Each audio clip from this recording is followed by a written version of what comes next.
They say some kids are born with everything. Malik Carter? He was born with nothing, nothing but a quiet mind, tired eyes, and a fire that refused to go out. Detroit's East Side wasn't built for dreams. It was built for survival. The kind of place where you learn fast, how to keep your head down, how to stretch a dollar, how to pretend birthdays don't need cake. Malik learned all of that before he was even 10. His mother, Loretta Carter, worked the night shift at a local hospital, mopping floors for men who never learned her name. She'd come home at 2 a.m., shoes soaked, fingers raw, whispering apologies to a boy who always stayed up just long enough to hear her voice. They shared a one-bedroom apartment. The walls were thin. You could hear neighbors fighting, laughing, praying. But it was the silence that scared Malik more.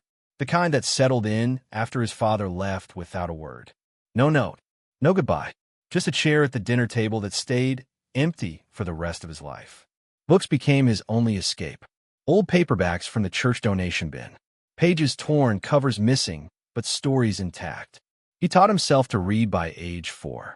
By 10, he was fixing busted radios for neighbors just to buy secondhand textbooks.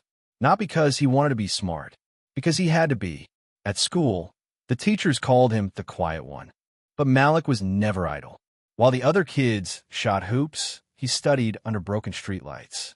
While they got suspended, he sat in the principal's office organizing files, just so he didn't have to go home to an empty apartment.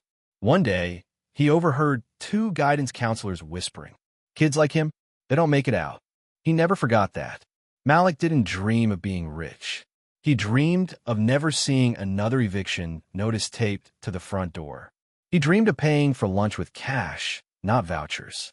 He dreamed of hearing his mother laugh again. Then, one rainy Thursday, a thick envelope arrived.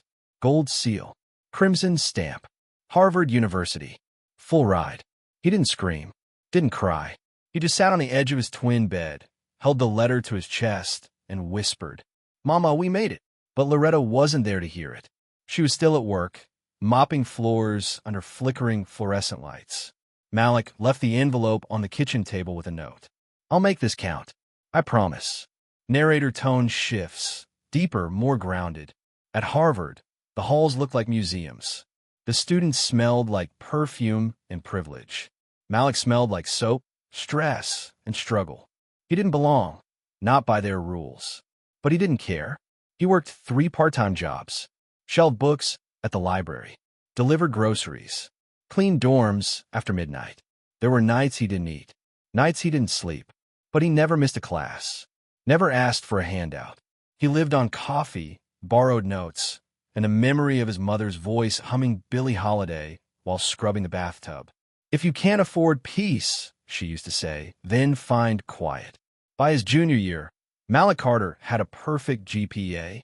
Professors nodded when he entered a room. He wore his tiredness like armor. Earned, not inherited. But even brilliance has a breaking point. That year, he signed up for a student caregiving program, one that paired undergrads with elderly residents for company and basic chores. It paid $15 an hour. For Malik, that meant groceries, textbooks, rent. What he didn't know was that signing up for that job would change the course of his life forever. Because that's how he met Vivian Langford, a 71-year-old widow, a media heiress, a woman with more money than she'd ever know what to do with, and a loneliness so deep it echoed. Her name was Vivian Langford.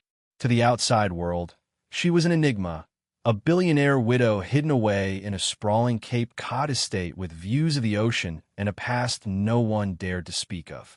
Her late husband, Arthur Langford, had built a media empire, tabloids, cable news, digital outlets. He loved headlines more than home. And when he died, Vivian disappeared from the spotlight, as if mourning wasn't something to be witnessed. No interviews, no galas, just an old woman and a locked gate.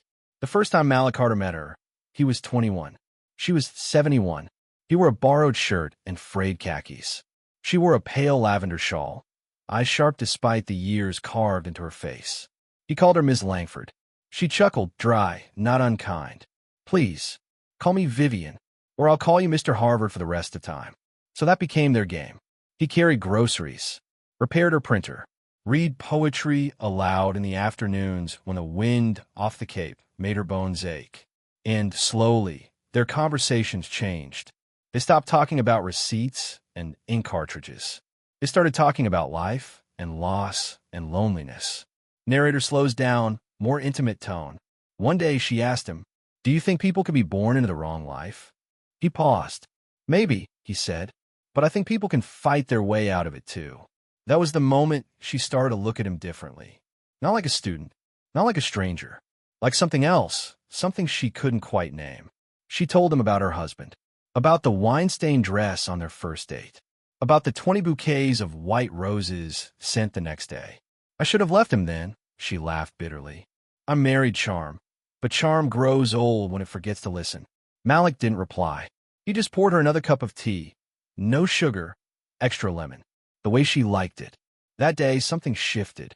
There was one afternoon he would never forget. A storm rolled over Cape Cod. Rain hammered the windows. The sea groaned in the distance. The power flickered twice, then went out. Vivian lit a single candle and looked at him. "Don't go," she said. Not like a command, but like a child. "Just sit with me a while." So he did.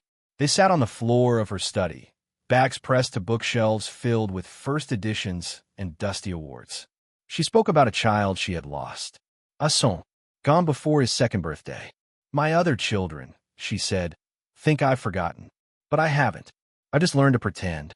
Then she handed him a photo. Vivian, as a young woman, cradling a baby boy. Her firstborn, the one no one talks about. "You feel like a second chance." Malik held the frame like it was glass. Because in that moment, he understood. She didn't want to help her. She didn't want a hero. She wanted to be remembered by someone who didn't want anything from her. And that was the beginning of the end. Narrator tone builds tension slowly. In the weeks that followed, Vivian spoke more. About her family. About the children who visited only when lawyers demanded it. About the house she now felt haunted by her own name. To raise people who forget you raised them, is that not its own kind of death? Malik didn't answer, but he reached for her hand, and she didn't pull away.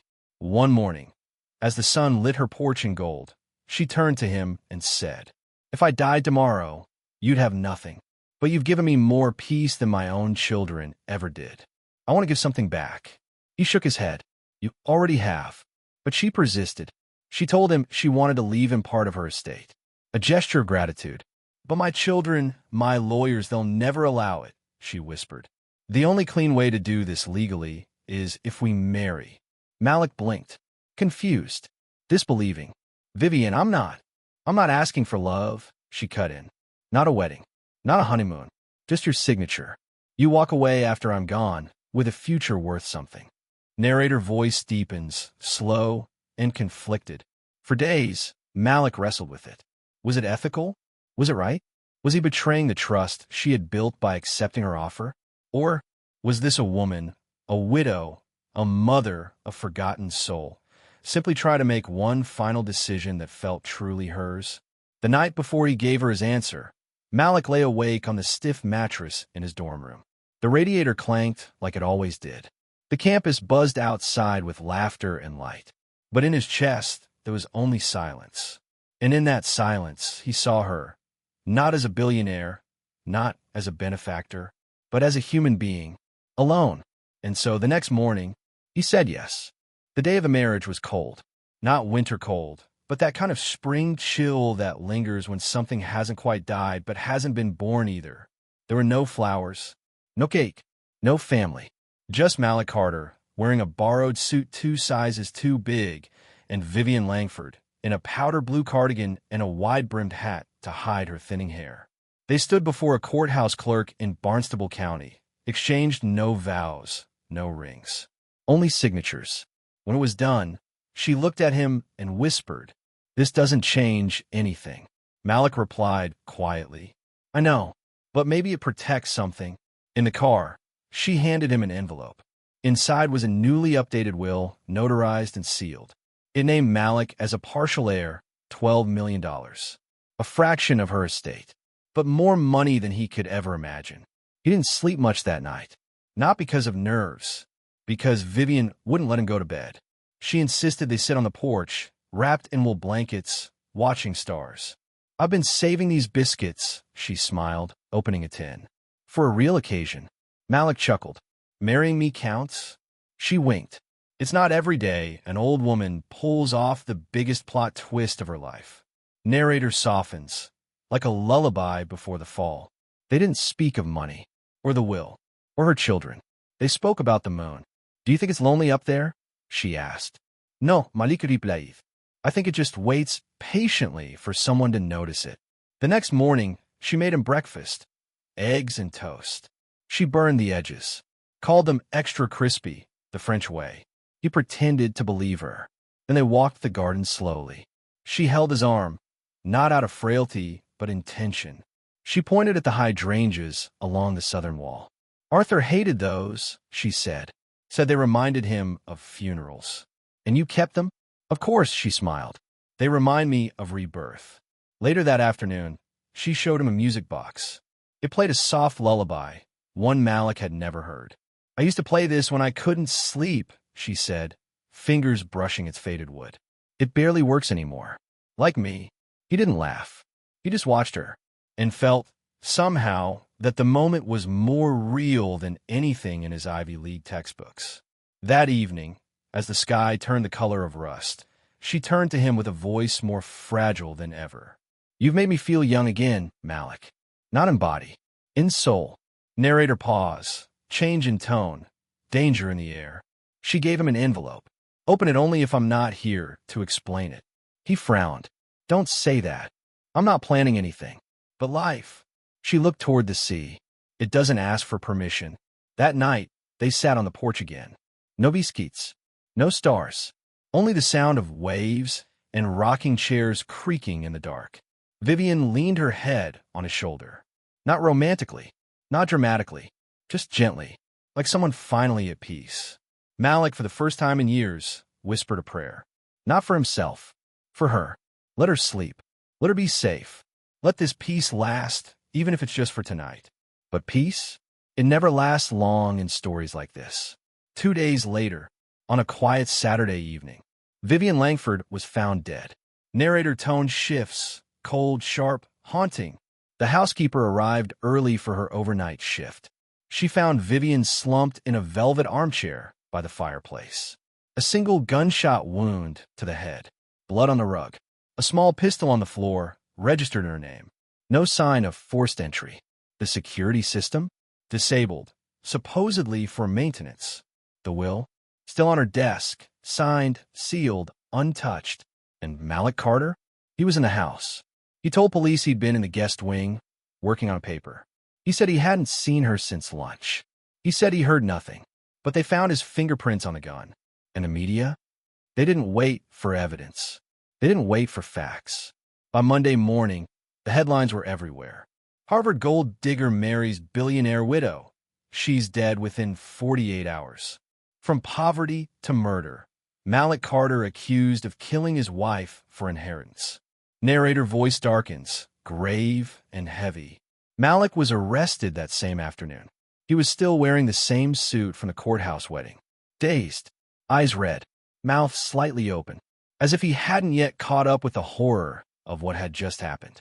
Inside the holding cell, a guard asked why he looked so numb. Malik whispered, because I don't know how to grieve and defend myself at the same time. But grief wouldn't protect him. The justice system wouldn't wait. And soon, Malik Carter would be facing the rest of his life in a cage for a crime he swore he didn't commit. Saturday evening, a call to 911.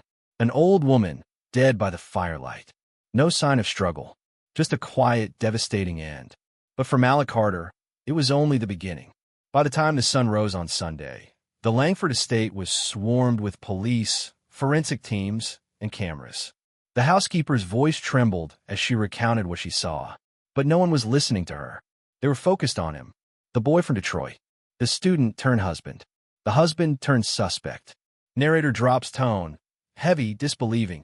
No forced entry, no broken locks. The home's alarm system had been manually disabled that very morning.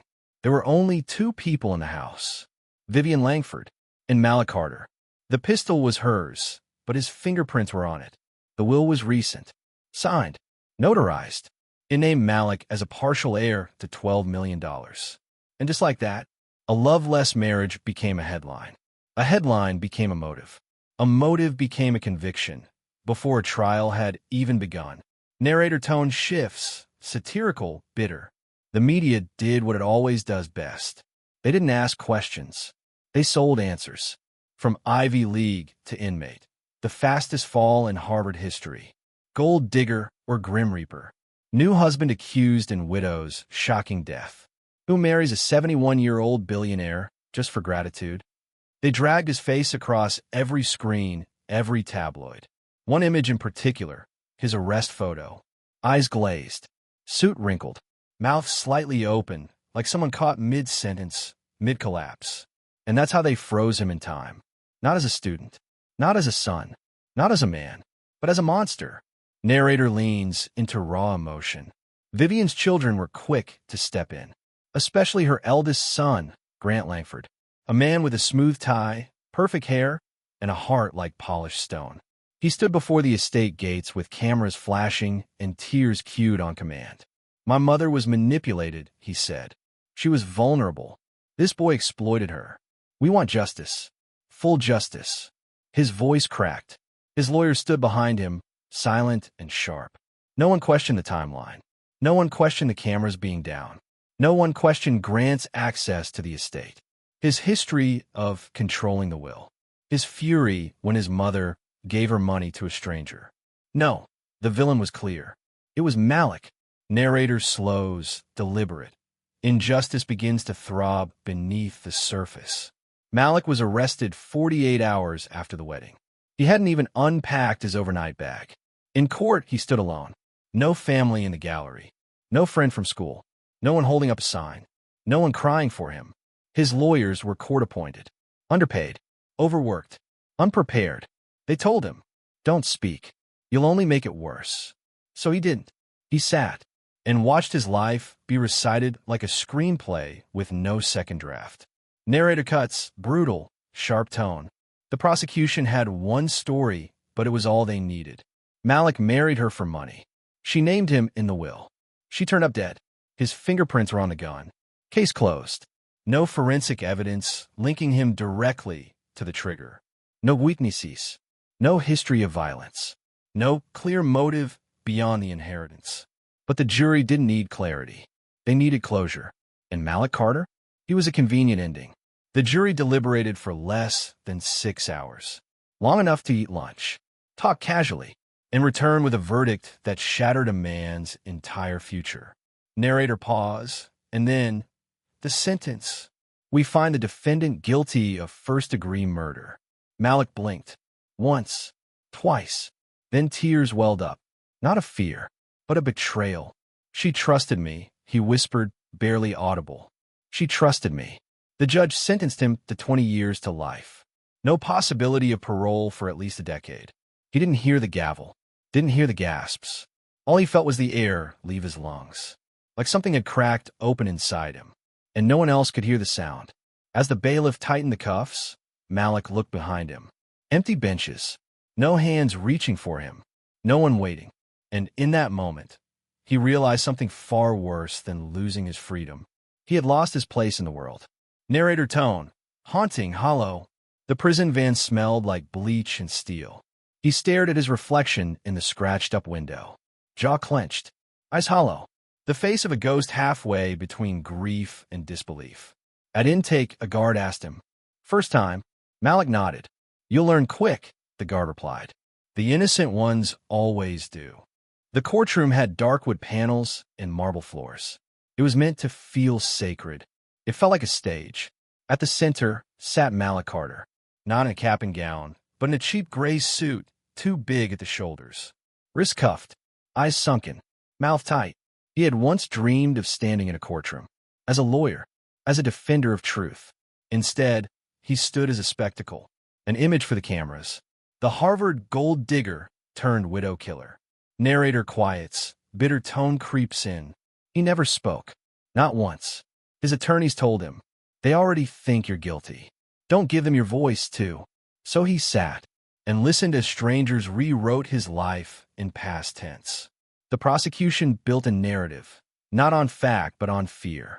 A poor black student, a rich white widow, an inheritance, a gun. They didn't need a murder weapon. They had a headline. Narrator harsh, cold.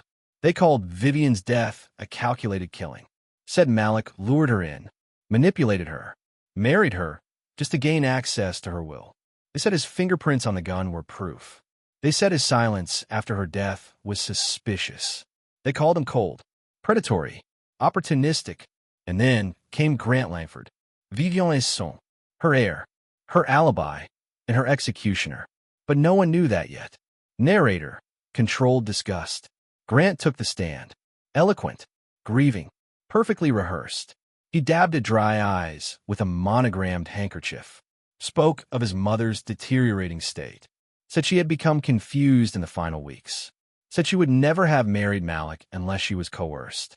There was no documentation of confusion, no therapist testimony, no diagnosis, just his word.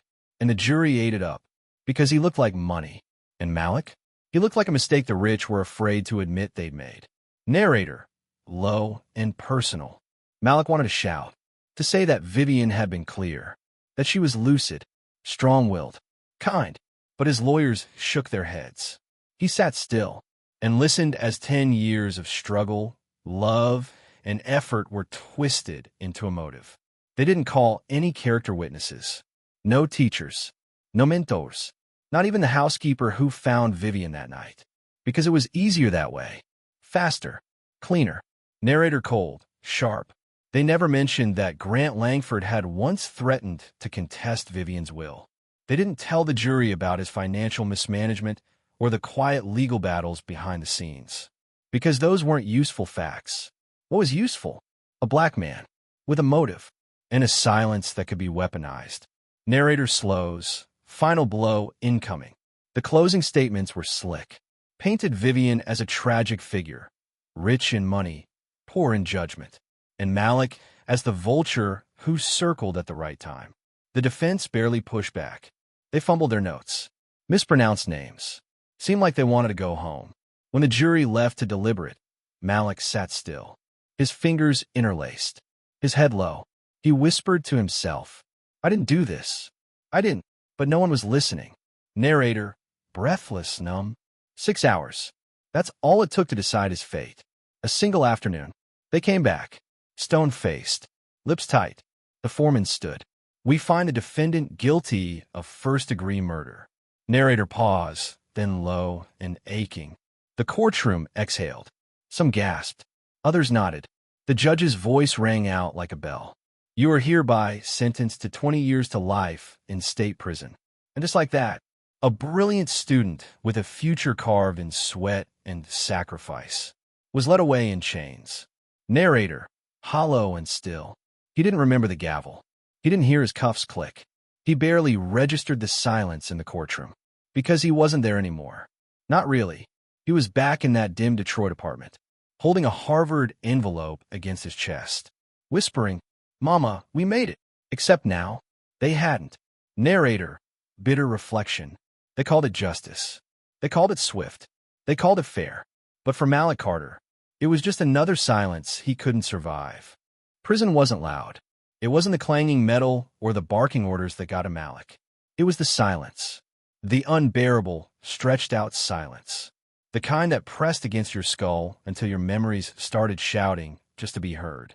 Malik Carter arrived at Greenridge Correctional Facility in the fall of 2013.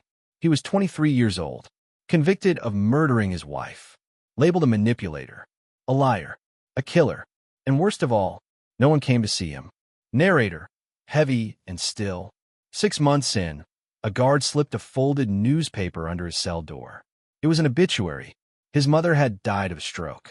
No warning. No bouvier. No letters. No funeral. She died believing he did it. Malik sat on the edge of his cot, hands trembling. He reached for her last letter, the one she'd written before his trial, but he never opened it. He couldn't, because how do you read a letter from someone who died thinking you were a murderer? That guilt doesn't fit into an envelope.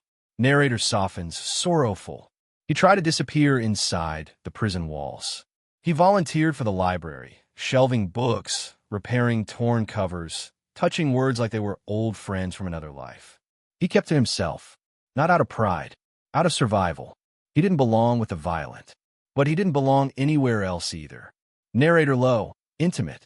One day, an older inmate named Trey Dawson pulled him aside. Face weathered, eyes hollow. "You're the Harvard kid," he said, lighting a cigarette with trembling hands. Malik nodded. "Don't try to prove anything in here. Not your innocence, not your intelligence. Just survive." That was the first piece of advice Malik actually took. Narrator, still thoughtful. He folded a napkin once, shaped it like a wedding ring, slipped it on, took it off, then crushed it in his fist, ashamed of how much he missed feeling chosen. Not for pity, not for scholarship, but for something human, something real. There were nights he couldn't sleep, not because of noise, but because of memory. The smell of burnt toast, the sound of Vivian's laugh, the weight of the cardigan she draped across his shoulders that one stormy night. He clung to those moments, tight, desperate, like someone drowning holds their breath just a little longer. Narrator cuts deep. 3 weeks into his sentence, an inmate sneered across the hall. "So what did you do to that old lady?" Laughter followed. Hard, cruel, like knives bouncing off concrete. Malik didn't answer, didn't react. But that night, he whispered, "You didn't know her," and then sat in the dark, biting the inside of his cheek until it bled. Narrator somber. He wrote letters. To the judge. To the jury. To Vivian. He never sent them. "You believed in me," he wrote once, "and I couldn't protect you. I didn't even hear the shot."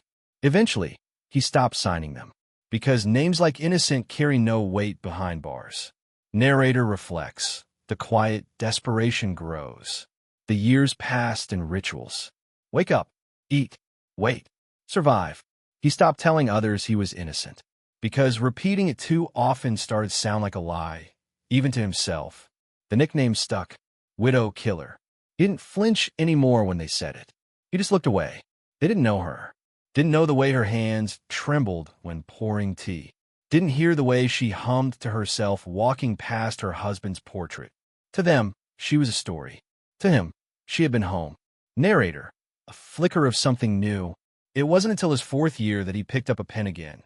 Not for the courts, not for lawyers, just for himself. He scribbled on the back of receipts. Napkins. Old envelopes. Grief doesn't ask for proof. Truth is silent when shouted over. I miss being believed. Sometimes, he wrote to Vivian, not asking for anything, just to talk. "Do you remember the music box? It plays in my head when I try to block out the noise. You were the only one who looked at me without suspicion. I still hear your voice, Vivian, especially when I forget my own." Narrator pauses. Power outage moment. One winter night, the power went out. The whole block in darkness. Emergency lights failed. Total silence. 20 minutes of nothing. And Malik? He whispered her name. Vivian. For reasons he couldn't explain, the silence felt safe. Not because it was peaceful, but because it was hers. Narrator tone. Soft and fading. Prison taught him that freedom is not a location. It's memory. It's choice. He'd once stood in Harvard's library, touching books older than America. Now, he filed behind murderers for breakfast, waited in line for 5-minute showers, counted cracks in the wall to stay sane. He made a diploma out of a blanket once. A sad, lumpy square. Cum laude, mga e whispered, and smiled, then broke. No sobbing, just tears, silent, down a face the world had forgotten. Narrator solemnly closes. And yet, even after 10 years, one unopened envelope remained. Vivian's letter, still sealed, still waiting, because some truths hurt too much to touch. Her name was Nina Delgado, a former investigative journalist turned true crime podcaster, the kind who didn't chase tabloid drama. She chased the truth, even when no one else wanted to hear it. She'd spent her career uncovering wrongful convictions, digging into cold cases, challenging easy answers. And one day, while researching a completely different story, she stumbled onto a name. Malik Carter. At first, she brushed it off. Another scandalous case. Another gold digger turned killer story. But something about it didn't sit right. Narrator, curious, steady. She dug in. Started with the obvious: court records, trial transcripts, newspaper archives. Everything about the case screamed narrative convenience. A 48-hour marriage. A conveniently timed security outage. A massive inheritance change. A defendant with no prior record and no voice. And Vivian Langford's psychiatric records? They were sealed. Why? Then Nina found a headline that chilled her. Student marries billionaire widow. She's found dead 48 hours later. Beneath that, in tiny print, Carter sentenced to life. No comment from Langford family. No comment. No follow-up. No question. And that was the moment she knew. This case wasn't just wrong. It was buried. Narrator. Tone tightens. The dominoes begin to fall. Her first break came from a whistleblower. An anonymous paralegal from the Langford family's law firm.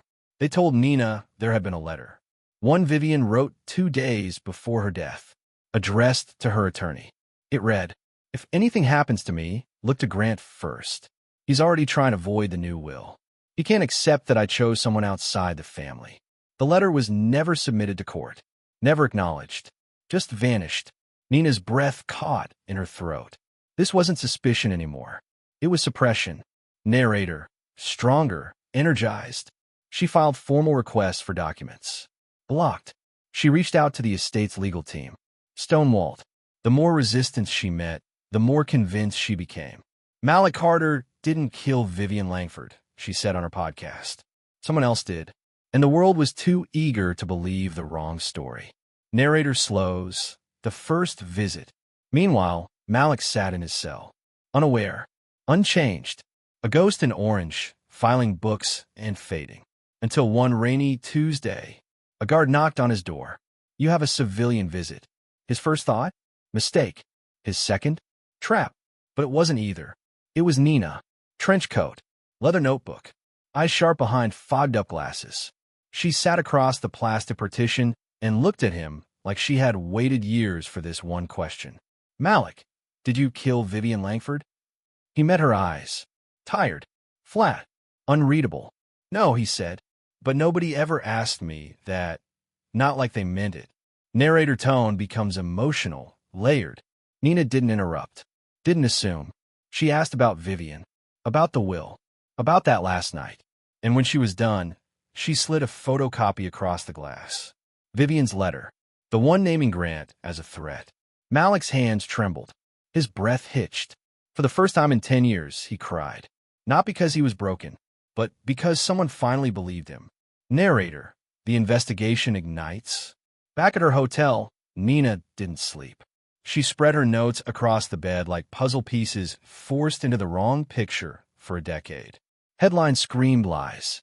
Trial footage revealed inconsistencies. Vivian's sealed medical history started to crack open. She called her old editor, Mitch Parker. "You're still on this?" he groaned. "He's not a killer," she whispered. "Nina, his prints are on the weapon. So is Grant's. I just haven't proven it yet." Mitch sighed. "Don't get sued again." But he didn't hang up. That was permission enough. Narrator. The pieces fall into place. A former housekeeper came forward. Retired, living in Arizona. Off the record, she remembered Vivian being nervous days before the wedding. Her son came to talk her out of it, she said. Next day, she had a bruise on her wrist. Said she slipped, but her hands were shaking. And then came the key. An envelope slid under Nina's hotel door. No return address. Inside, a security log. Langford Estate. Camera override. Admin ID. GL 1981. Grant Langford. Timestamp. 2:13 p.m. The day Vivian died. Narrator. Fast, heart-pounding. 2 days later, Nina returned to her hotel and found the door slightly ajar. Laptop on. Files deleted.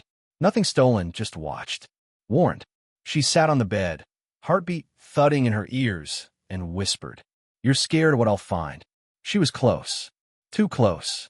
Narrator slows again, the final voice. At a care facility upstate, Nina found Rita Holmes, a retired hospice nurse. She'd cared for Vivian after a minor stroke, years earlier. Rita said she never said she was afraid. But when Grant visited, she hid her medication. Said she didn't want him checking bottles. Nina leaned in. So you think she knew? Rita's hands trembled. Oh God, I should have said something then.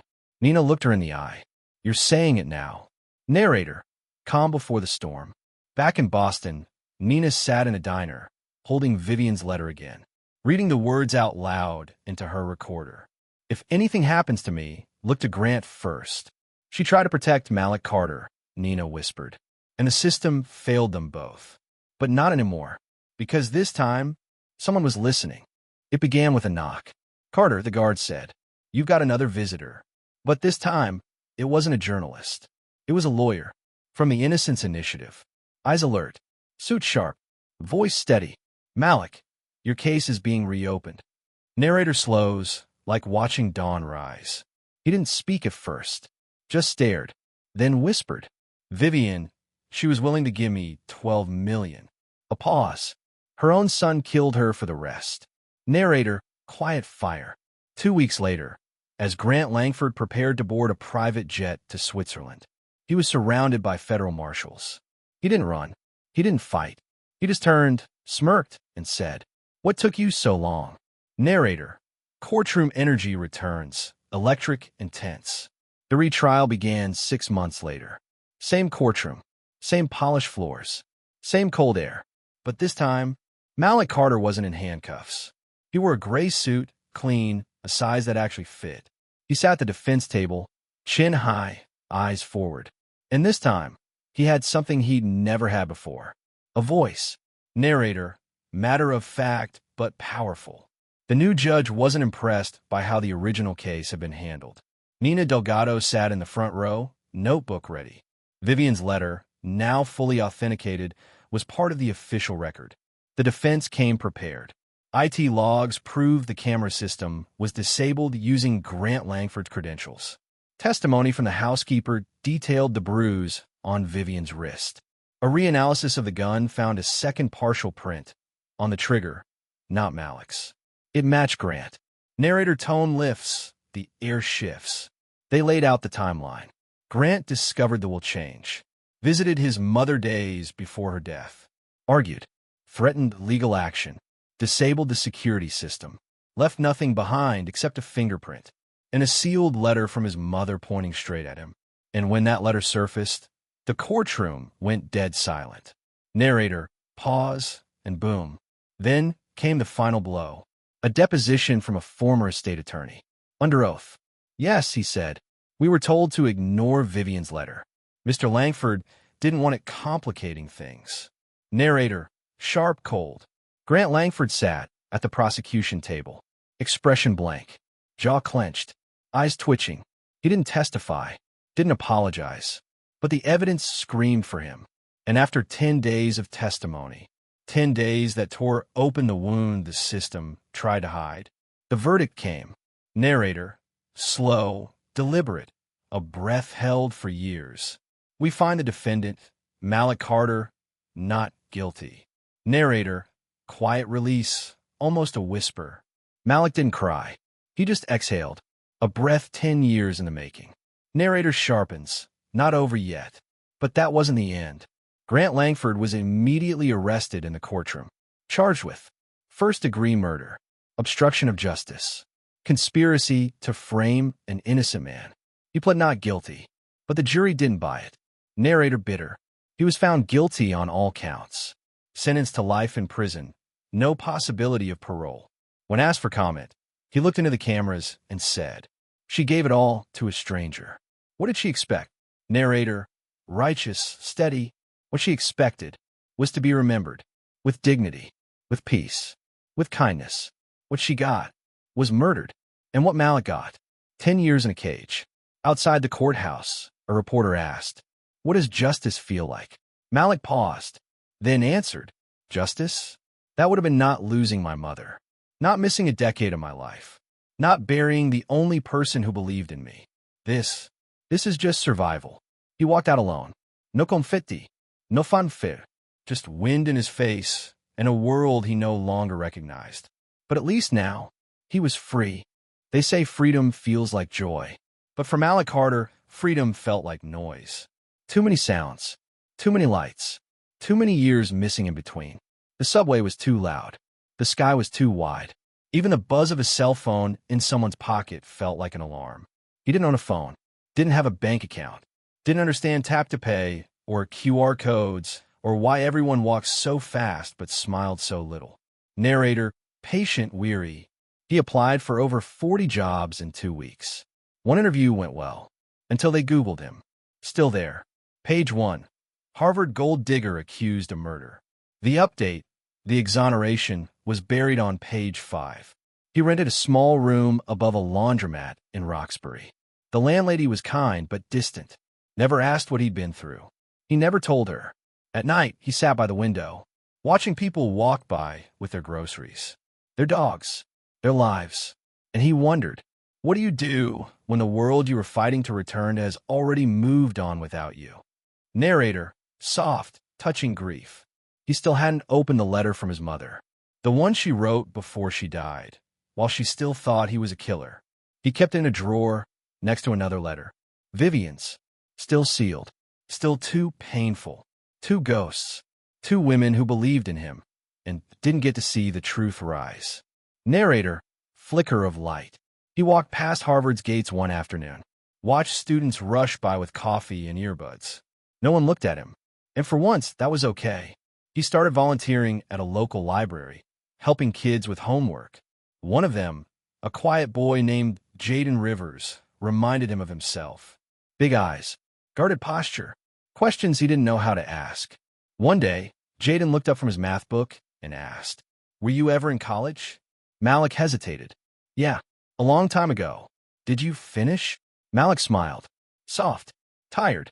"Not yet, but I'm still learning." Narrator, the first real moment of peace. That night, for the first time in years, he opened Vivian's letter. Inside, handwritten, slanted, careful. "Dear Malik, if you're reading this, something has gone wrong. I'm so sorry. I want to give you peace, not pain. I wanted to leave behind something good, someone good. You reminded me that kindness isn't foolish, that dignity still matters, that we all deserve to be seen. Whatever happens next, don't let the world decide your worth. You are more than their verdict. You were never my mistake. You are my hope." Vivian. Narrator, quiet, reverent. Malik folded the letter carefully, placed it in a frame, set it beside his bed. It wasn't forgiveness. It wasn't closure, but it was something real. And in a world that still didn't know what to do with him, that was enough. Narrator builds to the close. He never returned to Harvard. The world he left had already chosen a new generation. But he did something better. He wrote, not just for himself, but for the others, the wrongly accused, the forgotten, the broken and buried. He titled his memoir, 2 Days a Husband, 10 Years a Prisoner. It became a quiet bestseller. With the money, he started the Vivian Grace Foundation. It helped elderly people at risk of financial abuse, college students from underprivileged neighborhoods, and those wrongfully imprisoned, just like him, not for attention, not for redemption, because she would have wanted that. Narrator, emotional close. On what would have been Vivian's 75th birthday, Malik stood at her grave. He wasn't alone. A small group of students, kids from the foundation, stood beside him. One asked, "Do you ever wish you could go back and change it all?" Malik looked down at the flowers, then up at the gray sky. "Every single day," he said, "but not because of the money, or the pain, or the years." A pause. "I'd change it so she didn't have to die thinking her own children hated her for being kind." Narrator, final words, soft, powerful, complete. This wasn't a story about murder, or greed, or inheritance. This was a story about a woman who tried to do one good thing before she died, and the young man who paid the price for it. But in the end, love, the quiet kind, the hard kind, left behind something stronger than death. The truth. 2 days. That's how long Malik Carter was a husband. 2 days of shared tea, of burned toast, of stolen silence with a woman who saw him. Not as a student, not as a stranger, but as a human being. And then, 10 years. 10 years in a cage. 10 years misunderstood. 10 years branded as something he never was, and almost started to believe he might be. He walks differently now, talks slower, smiles less. But there's something stronger in his steps. Not anger, not bitterness, but clarity. Narrator, gentle, warm. He visits Vivian's grave every week. No cameras, no headlanes, just a bouquet of hydrangeas, the kind her husband hated, but she kept anyway. Her tombstone is simple. Vivian Langford, 1949 to 2022. She lived with quiet dignity. She gave with fierce love. Malik paid for it himself. Her children had millions. But I was the only one, he says, who ever brought her flowers. Narrator, soft but firm. In time, he found work, shelving books in a secondhand bookstore. At night, he taught GED classes. Sometimes, when he couldn't sleep, he wrote essays. Pages of memory, pages of pain, pages of truth. And when he was ready, he opened the last letter, the one from his mother. He never said what it contained, only that it began with her handwriting. My boy, and ended with, no matter what the world says, I know who you are. That was enough. Narrator tone builds, not dramatic but solid and whole. Malik never became a lawyer, never finished Harvard, never walked across that graduation stage. But in another way, he became more than he ever planned. He became a witness, a warning, and a reminder that sometimes the people we punish hardest are the ones who love the gentlest. Narrator slows, emotional resonance. In a talk he gave at a juvenile justice seminar, a student once asked, "Do you think people ever really recover from something like that?" Malik paused, then answered, "No, you don't recover. You rebuild, piece by piece, in silence, in service, in the memory of the people who saw you before the world told them not to." Narrator, final image. One last thing sits on his bookshelf. Framed, untouched. Vivian's letter, still open. Beside it, a photo, black and white. A quiet boy in a courthouse suit, and an old woman in a wide-brimmed hat. No smiles, no applause. Just two people who chose each other when no one else would. Narrator, closing line, soft and unforgettable. They tried to erase him, tried to bury the truth. But Malik Carter didn't disappear. He endured. And now, he lives not for justice, but for the quiet dignity of being believed.